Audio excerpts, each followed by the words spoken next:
हिंदू धर्म में पितृपक्ष को अत्यंत पावन काल माना गया है। इसे श्राद्ध पक्ष के रूप में भी जाना जाता है, जिसमें पूर्वजों की आत्मा की शांति के लिए श्राद्ध और तर्पण जैसे धार्मिक कार्य किए जाते हैं। पितृपक्ष का खास महत्व होता है, इसे श्राद्ध पक्ष भी कहा जाता है। हिंदू पंचांग के अनुसार हर साल भाद्रपद मास की पूर्णिमा से लेकर आश्विन मास की अमावस्या तक यह पक्ष चलता है। यह समय पूर्वजों की आत्मा की शांति के लिए समर्पित माना जाता है। धार्मिक मान्यता है कि इस दौरान पिंडदान, तर्पण और श्राद्ध करने से पितर प्रसन्न होते हैं और हमें उनका आशीर्वाद प्राप्त होता है। मान्यता है कि जो लोग अपने पितरों का श्राद्ध पूरी श्रद्धा और विधि पूर्वक करते हैं, उनके जीवन में सुख समृद्धि बनी रहती है। पंचांग के अनुसार पितृपक्ष भाद्रपद शुक्ल पूर्णिमा से शुरू होता है और आश्विन मास की अमावस्या तक चलता है। इसे महालय अमावस्या भी कहा जाता है।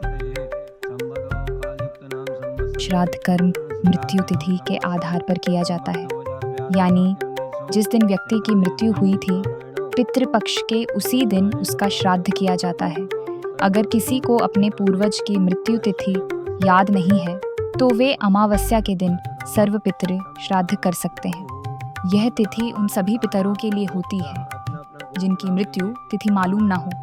धार्मिक शास्त्रों में श्राद्ध पूजा का सबसे अच्छा समय दोपहर को बताया गया है।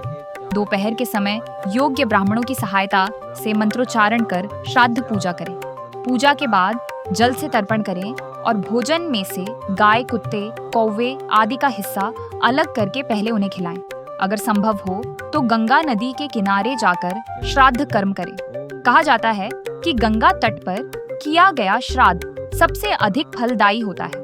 अगर ऐसा न कर पाएं तो घर पर भी विधि पूर्वक श्राद्ध कर सकते हैं। इस बात का खास ध्यान रखें कि जिस दिन श्राद्ध करें उस दिन ब्राह्मण भोज जरूर कराएं और उन्हें दान दक्षिणा दें।